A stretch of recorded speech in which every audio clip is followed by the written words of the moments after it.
Sí, es mucho más complejo porque hay muchos intereses no solamente geopolíticos, sino también económicos detrás de todas estas acciones que llevan a cabo las grandes potencias y que muchas veces, me atrevo a decir hoy en día casi todas las veces, nos afectan y nos afectan a todos los países del mundo. ¿Y de qué manera? ¿Y de qué manera? Cuando nos sube el barril de Brent y nos pegan una voltereta los precios de todo, con la subida del petróleo o baja... Claro, ¿qué se esconde, Pedro, detrás de esta larga enemistad entre Irán y Estados Unidos? ¿Se esconde el petróleo? ¿Se esconde la influencia en la zona? Sí, hay que pensar que esta enemistad no es nueva, viene ya desde los años 50, cuando la CIA, junto con el Servicio Secreto de Inteligencia Británico, más conocido como MI6, llevan a cabo un golpe de Estado en Irán. Directamente.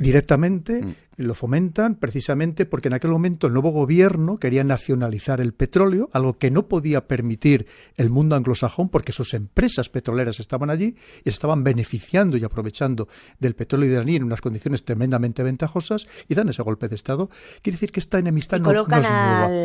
A un gobierno, efectivamente, es absolutamente afín al Shah de Persia. Al Shah, que luego vino la Revolución Verde, que también se estrelló. Efectivamente, porque además hay otra cosa muy interesante.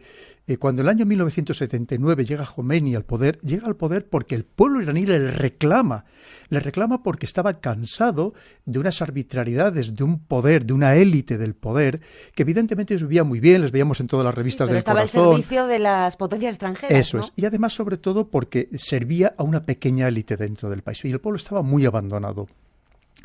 Claro, eso en ese momento Estados Unidos tampoco lo perdona. Hay que tener en cuenta lo que sucede con su embajada en aquellos años. Claro, sí, se convierten en enemigos.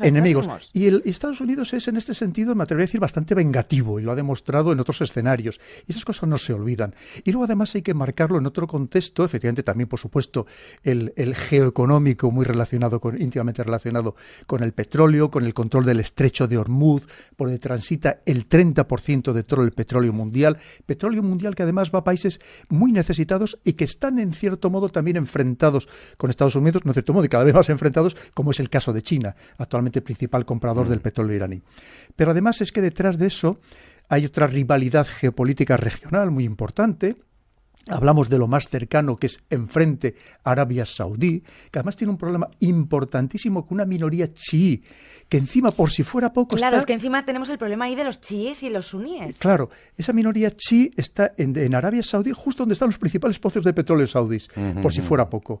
Pero es que además no olvidemos a Israel, otro gran adversario, que además permanentemente se están lanzando pullas dialécticas entre los dos de Irán, que además en cierto modo se han convertido casi en vecinos, porque la guerrilla Hezbollah que existe en el Líbano, que además ha adquirido ya no solamente capacidades asimétricas como había tenido hasta ahora, de combate asimétrico, sino de combate verdaderamente convencional, que le ha permitido la guerra de Siria, donde ha tenido hasta 10.000 combatientes y ha llegado a tener hasta una brigada de carros de combate. Yo creo, Pedro, cuando ves eso y dices estos datos que nos estás dando, pues, bueno, pienso dos cosas. Una, nosotros los que hemos vivido un poco la historia, que hemos estado pendientes de la historia reciente, el colonialismo, imperialismo, esto no nos chirría tanto, pero cualquiera le explica a un millennial, no, mira, es que Estados Unidos dio un golpe de Estado a un chorrocientos kilómetros de su territorio y quitó a un tío y puso a otro.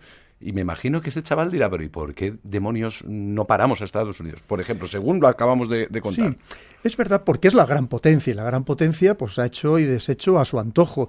Y durante muchos años, sobre todo después de la Segunda Guerra Mundial, y muy especialmente a partir de 1991, porque todavía no están muy claras las causas por las que invade un país como era Irak, en aquel momento el Irak de Saddam Hussein, en el año 2003, en el marco del derribo de las Torres Gemelas por un atentado del año 2011. Es decir, porque lo de Afganistán fue claro. Es un acto de venganza por lo que había sucedido.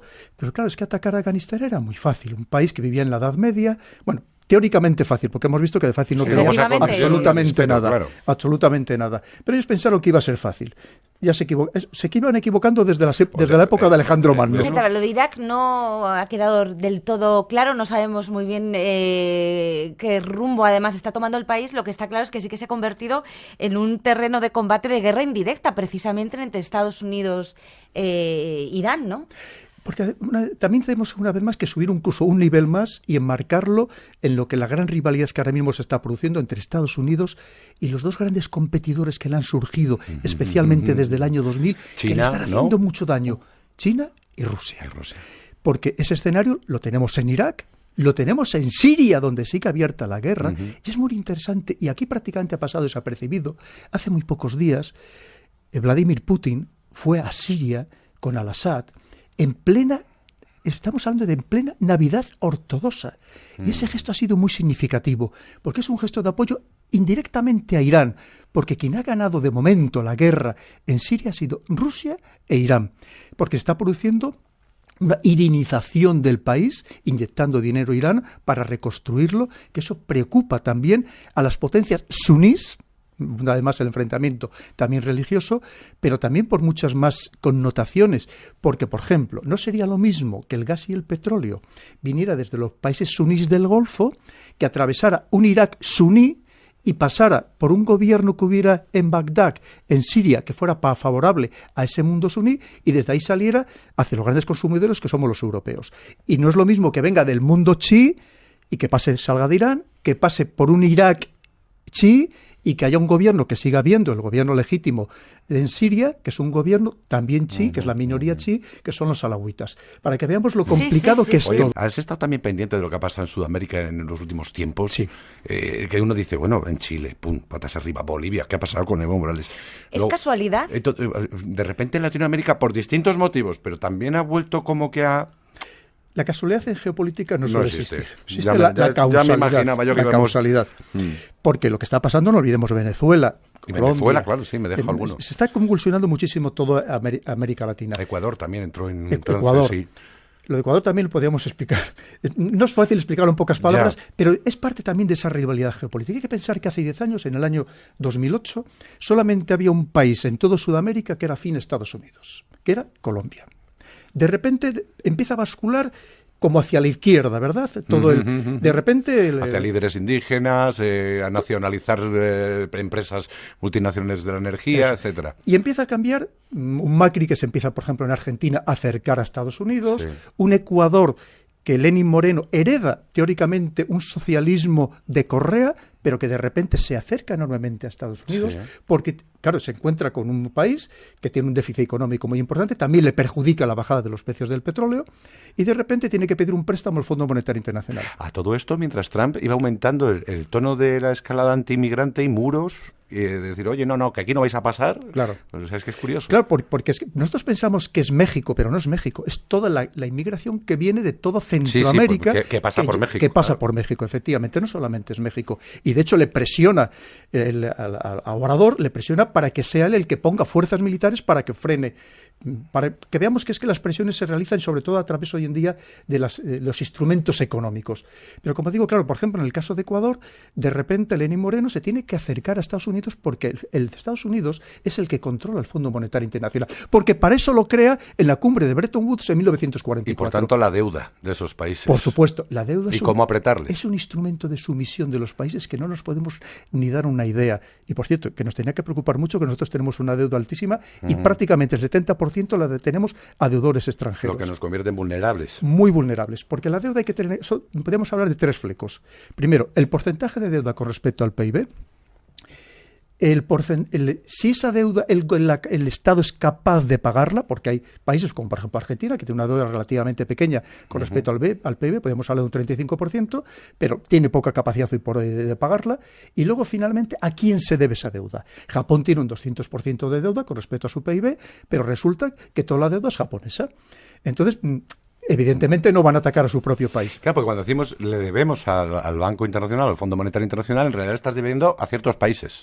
Claro, y sobre todo en el caso del Fondo Monetario Internacional, el país que tiene el único país que tiene el derecho de veto y por lo tanto tiene el mayor peso dentro de la organización es Estados Unidos. Para eso lo crean ellos, evidentemente. Claro. Y pasa exactamente igual con el Banco Mundial. Y al final Estados Unidos todavía tiene unos instrumentos muy poderosos para someter a los países. Porque lo que más le preocupaba a Irán, si me apuran, incluso más que entrar en una guerra convencional, lo que más le preocupaba es la guerra económica que le está llevando a cabo Estados Unidos. Las sanciones que tiene impuestas. Porque la guerra económica lo que hace es que hunde el país de tal manera que lo que pretenden es que sea el propio pueblo el que termine alzándose contra el gobierno, dado la mala situación en la que viven, la penuria en la Eso que... se ha utilizado muchísimo a lo largo muchísimo. Y es lo que estaba pasando. XX, sí. Recordemos que antes de la muerte de Soleimani había protestas muy importantes en Irán, porque Irán es una población muy bien formada, con una juventud muy capacitada, pero que ganaba sueldos muy miserables, que además ya hay dos monedas, que una economía totalmente desestructurada, y ese es el verdadero problema de Irán.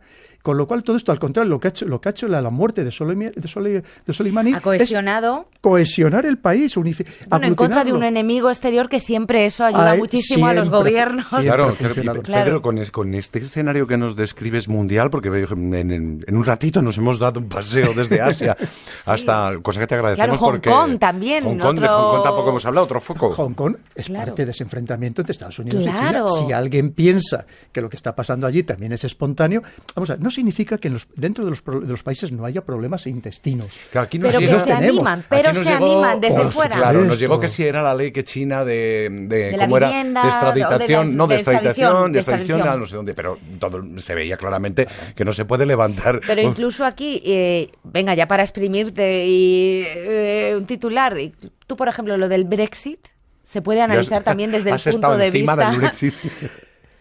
El Brexit, un titular. Geoestratégico. Si alguien puede ganar, es el Reino Unido. Y si alguien va a perder, es el continente europeo. No tengamos ninguna duda. O sea, solamente hay que analizar la historia de Europa de los últimos 300 años. Como ellos, bueno, podríamos ir incluso más atrás, podríamos ir a los tercios de Flandes, cuando ellos ya siempre han sido muy suyos. Fomentaban la subversión en los Países Bajos precisamente para atacarnos a los españoles. Pero ha sido el equilibrador del poder, de las guerras napoleónicas, Primera Guerra Mundial, Segunda Guerra Mundial. De las de independencia aquí. Y además mira, lo primero de todo, hay que detrás tiene Estados Unidos. Y hay una cosa que es cierta. Trump puede ser muy estrambótico, que lo es, pero habla muy claro. Y cada vez que ha venido a Europa le ha dicho al Reino Unido, no, iros ya, dejar a los europeos que estos se van a hundir, veniros con nosotros, hacemos un acuerdo de libre comercio, y se hace falta que todo Reino Unido sea un gran paraíso fiscal.